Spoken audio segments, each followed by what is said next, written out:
I know two things about fantasy football. Your first pick in the draft has to be a running back, and to play fantasy football, you've got to be a complete clown. How is it any different than Dungeons and Dragons or any other role-playing game? Why is it that a guy that spends all day tracking whether or not his running back gets enough yards or the Bears defense shuts down their opponent any different than a guy that rolls 12-sided dice to see if his ogre's broadsword can take on the dragon's chainmail? On top of that, if you watch football with your friends, get together, maybe go to a sports bar, you're cool. If you sit in your house alone watching DirecTV with two laptops tracking stats, you're a loser.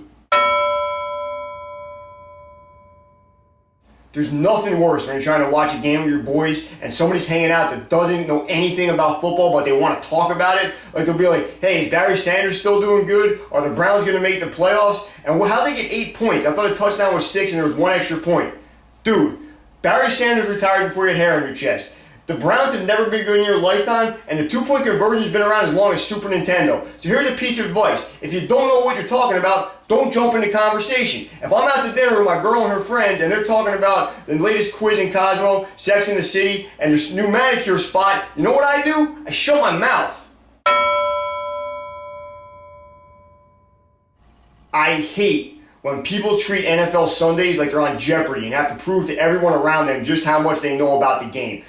If you spend all day reading stats and on ESPN.com and tracking your players, fine. That's up to you. But don't push it on anybody else and leave other people alone and just want to go out and have a good time. These guys are absolutely brutal on female fans. And when girls are watching football, out in public, there's two reasons. One, maybe they're out with their man and trying to take interest in something they like. That's cool for them. Good for them as a couple. That should be applauded. And if it's a single chick, she's out maybe trying to meet guys. And that's good for every single guy in the place. Also good. You should not berate these women to where they never want to come back. So next time a girl walks in a bar and she's got like a pink Eagles hat on, stop quizzing her about Randall Cunningham and Buddy Ryan's defense.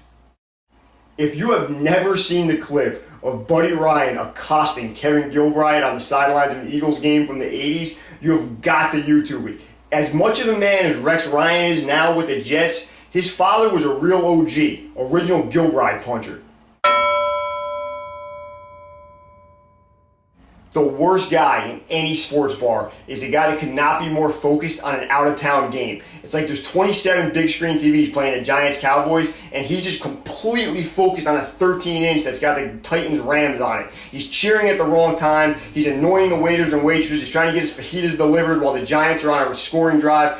And he's always at a table by himself that's got like 6 empty chairs, and you go up to him and you're like, hey man, do you care if I take one of these chairs? And he's like, I only care if the Titans get this first down. Man, go to your house, come out your pockets, get DirecTV, and stop being a public nuisance.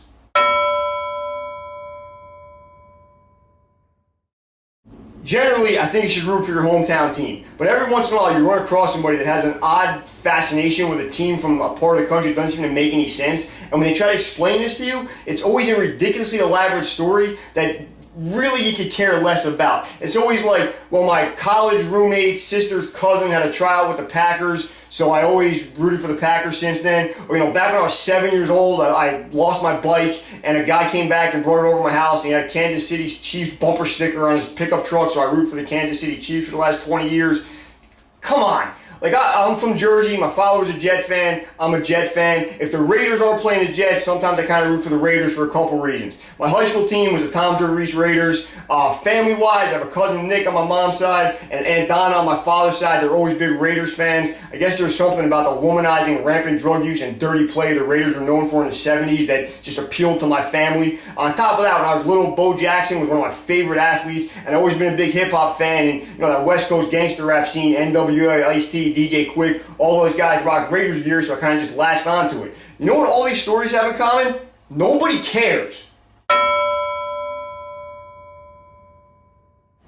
Steelers fans are the worst sports fans in the country. And not necessarily because of the team, but because they go so far out of the way to prove they're part of that blue-collar work ethic that the Steelers supposedly represent. Here's a newsflash. There's no steel mills left in Pittsburgh. They're gone. On top of that, most of the Steelers fans I see are the furthest thing in the world from blue collar. My eye doctor has a Steelers poster right next to a diploma from Harvard in his office.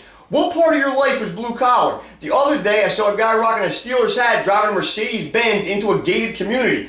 Dude, those gates separate you from real blue-collar people. So unless you were born in Pittsburgh, grew up in Pittsburgh, or your name's Wiz Khalifa or Mac Miller, I can't mess with you.